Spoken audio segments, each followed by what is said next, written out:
Yo, what is good everybody? Welcome along to the final episode of the Liquid D&B Track From Scratch series.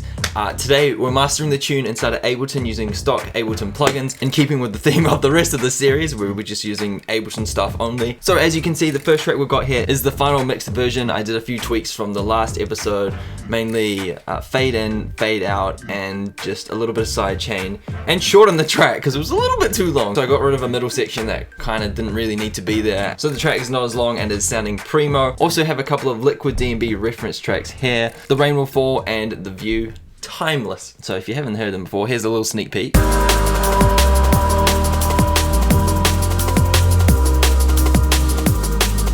Nice and chilled. The only thing that ever really changed was the view. Classic. And mine. Actually, I'm not going to play that back to back. No. Especially since it's quieter and not as loud and not as mastered. So first things first, on our mastering chain, what do we need? Personally, I would use EQ8 first of all, and I'm going to right click this top bar and, well, it's off the screen at the moment, but there's a little option called oversampling, which makes the EQ even better. And we're going to change the mode from stereo to mid side. First of all, side doesn't need to be too wide for the sub bass, so you can also use this headphone feature to listen to the specific frequency band that we're editing. Actually, loop on the chorus would help. Don't really have that much bass down there, which is nice.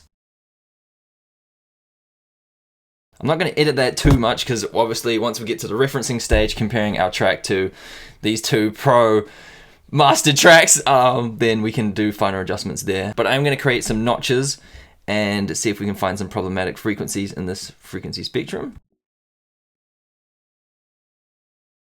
Anything that really kind of stands out, which was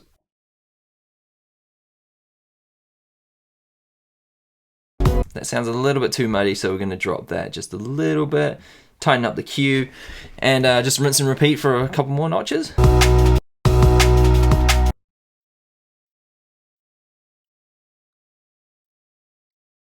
Not too heavy with that. Notch that down.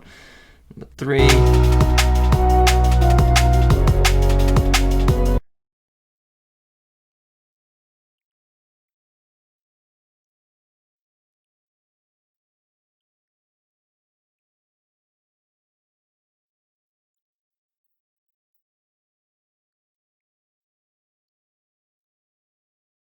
I like to have the high frequencies on the side just a little bit wide, so I'm going to push this out just a bit and change that to shelf. Like I said before, these are real rough adjustments before we get into referencing. Let's hear before and after, see if I've actually made it better.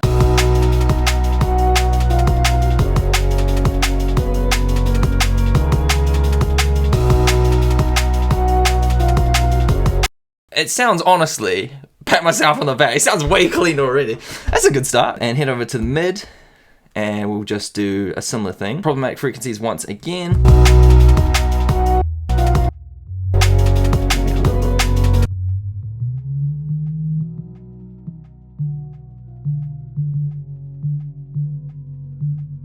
Is that meant to be there with the kick?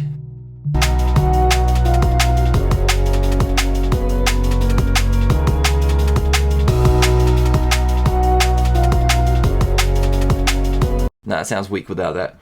Never mind, that's not a problematic frequency. Get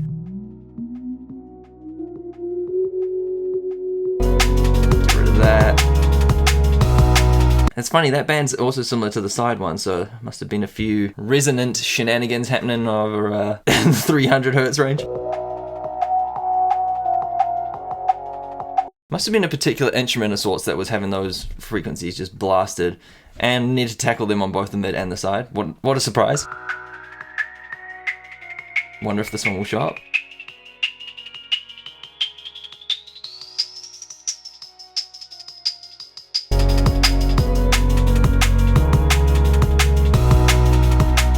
Okay, before and after.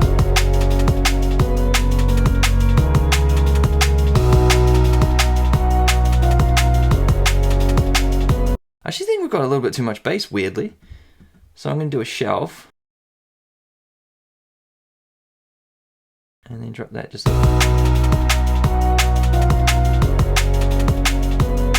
I didn't even know there was a feature. That's disgusting. Who would EQ like that?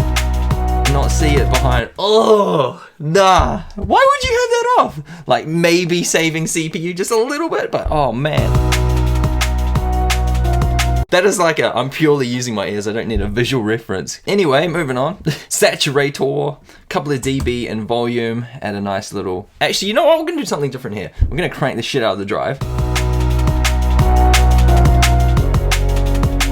And we're gonna drop the dry wet to whatever we're feeling sounds good.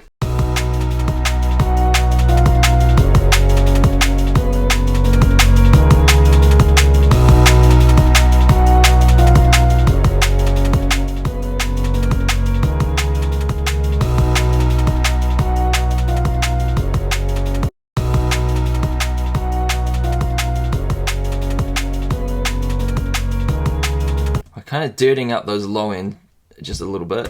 DC offset on. Oh, DC filter, not DC offset. DC offset filter. Anyway, we can muck around with that later, just in case. Next up is the very, very important multi-band dynamics, aka multi-band compressor. I'm not gonna go too hard on this. It's not like a intense drum and bass or like dubstep track, so just gonna have a few easy and chilled bands for this multi-band compressor. Okay, that's too much already. There we go. Anyway, yeah, top band. Kind of mostly like the top of the break and a few other bits and pieces. Rule of thumb I like to use is just add a little bit of compression here. And then dial it back so it's like a couple of dB in gain reduction at its loudest points. So I'm kind of happy with that. Moving on to the mid band.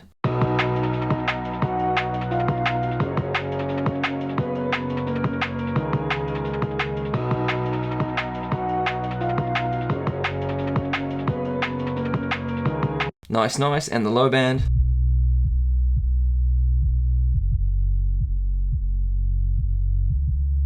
Actually, I don't want to use a couple dB.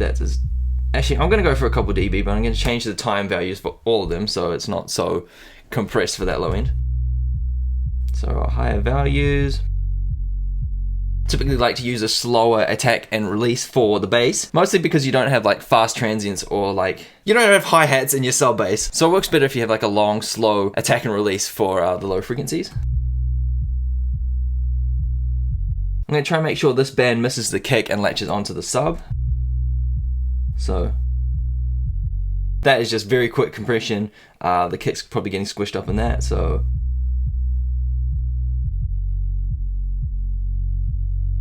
kind of hear the kick come through now. Nice, nice. Middle band. Doesn't need to be too quick or too slow for this one. That's decent, and then the fast one. Either have the fastest compression or ease it up a little bit. Want a little bit of crispiness.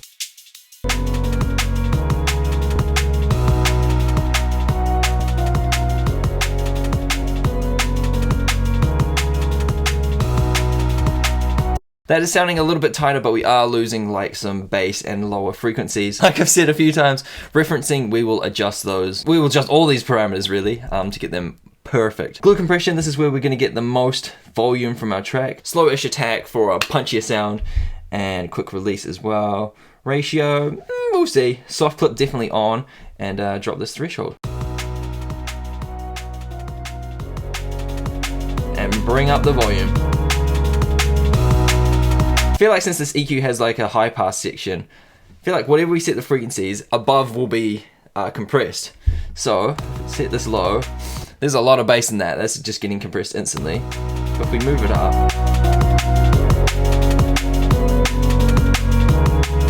it's only like the higher frequencies. So we might drop that to the bass.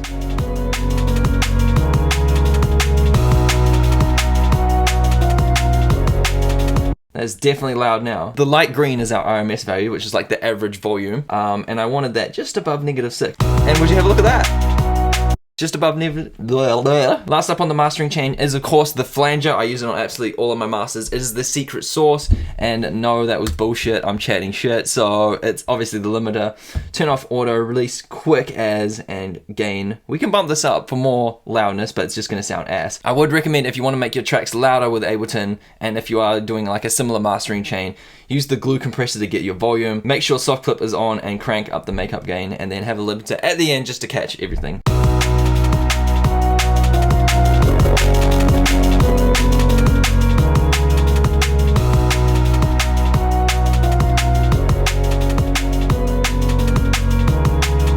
Sounding loud, the low frequencies are kind of tamed, got a little bit of saturation to give it some warmth, multi-band compression, making sure the 3 bands aren't too loud, and kind of just a little bit of squish, and glue compression for the volume, and limiter right at the end of the chain. That was a rough fundamental for a mastering chain. Now of course the fun part is the referencing, where we cry and realize our track doesn't sound as good as the pros.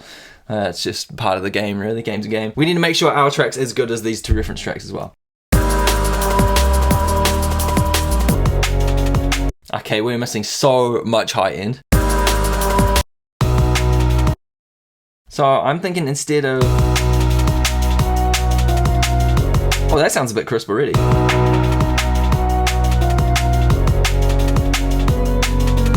But still, that... Crisp. Okay, we're gonna load up another EQ8. Since we've got that good compression and squishage there, EQ8 should hopefully just bring out the extra high frequencies even more. I'm going to keep this on stereo, but we do want 4, yep, the shelf, and bump this up.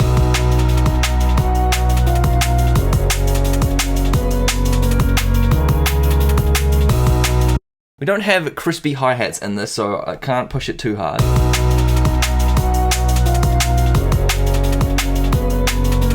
Is oversampling on? No, oversampling, it's a mastering chain.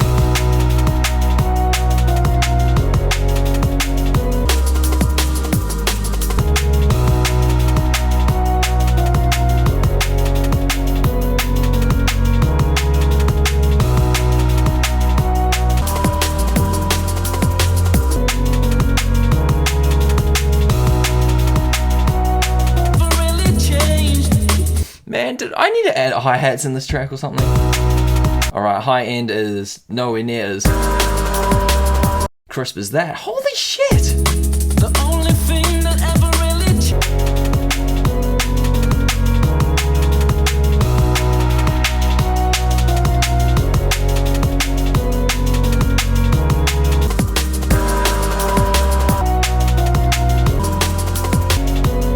Slowly getting there, damn. Soft knee.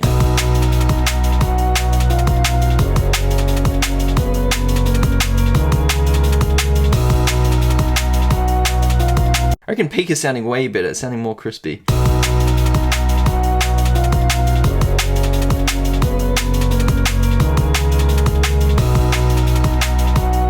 can definitely hear how much that snare / clap is getting through when we adjust this.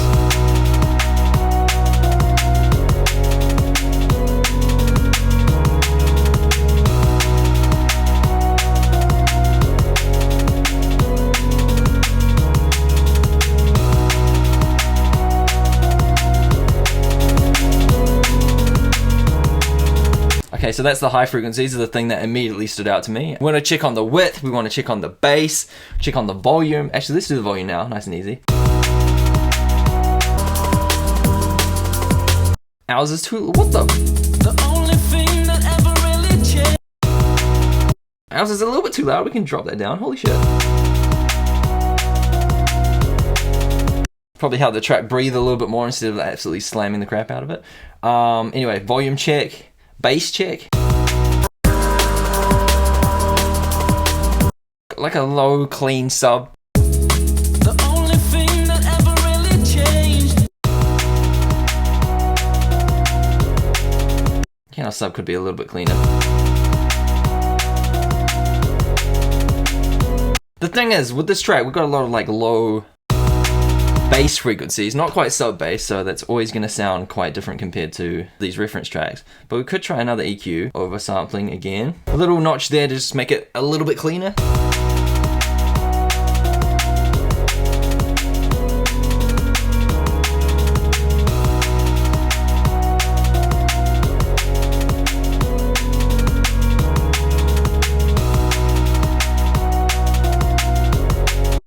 Okay, sweet. Was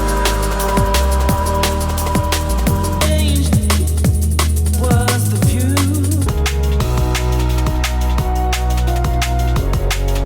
To be fair, this could also be a little bit wider. So, another EQ. Man, we're going hard on these EQs. Oversampling, mid, width, stereo, mid, width, what?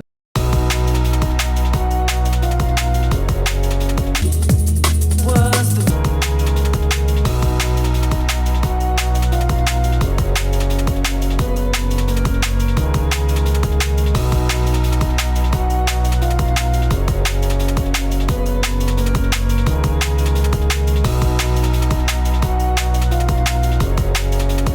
Not bad, not bad. Yeah, we've just been looping this chorus non-stop. Need to hear a bit more of the track.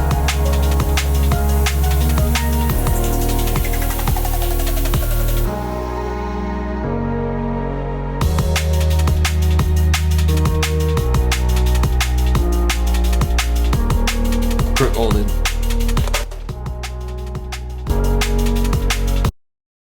See if we can do it before and after.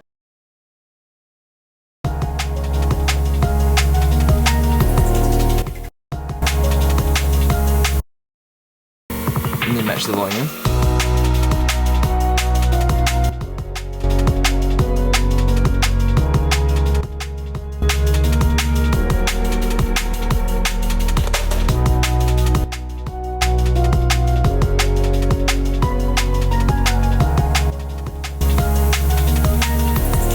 Definitely need fast hi-hats in the tune. I might revisit the tune and chuck in fast hi-hat. Close your sound. was the view. Beautiful. Definitely sounding more alive, more louder. Might try dynamic tube for shits and gigs. That actually sounds not too bad. Anyway.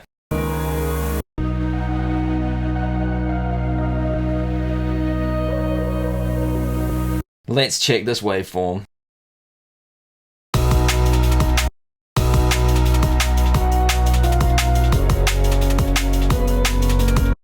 Compare it to the master tracks.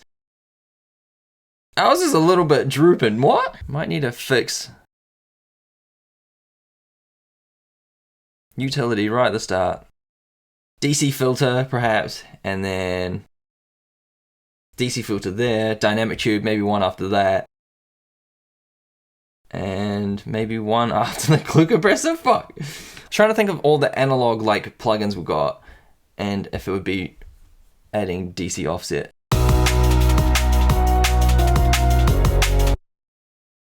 That look a little better? Maybe? Slightly? Yeah, I think that's a little better. Okay, that worked.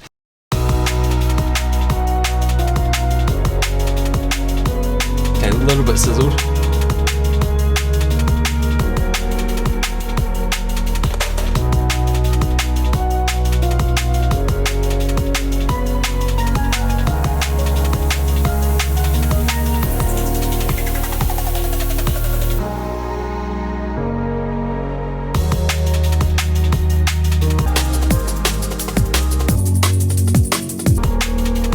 It's just so crisp. How do we compete with the crispness? Very expensive plugins and a proper mastering engineer. Maybe that's how you get your crispness. But I mean, for just Ableton, this is sounding fresh as, so I'm happy with that. And of course, I say this at the end of every mastering episode. Give your ears a break, come back to it, see if it sounds any different, see if you need to edit, tweak, adjust anything, play it on different speakers, make sure it's sounding good. Don't just be like, oh, 5 minutes, render, done. Track is done. Yeah, give it a chance, have a few different listening sessions and see what you can improve, and maybe have a few more reference tracks, and that is that. I'm gonna get this track polished and ready for the next episode, which will be the final reveal and the project file download. So yeah, you can get your hands on, well, not this project file, but the project file where we actually made the whole track. Stay tuned for the next episode. I'll see you guys then. Have a great day in the meantime, and peace.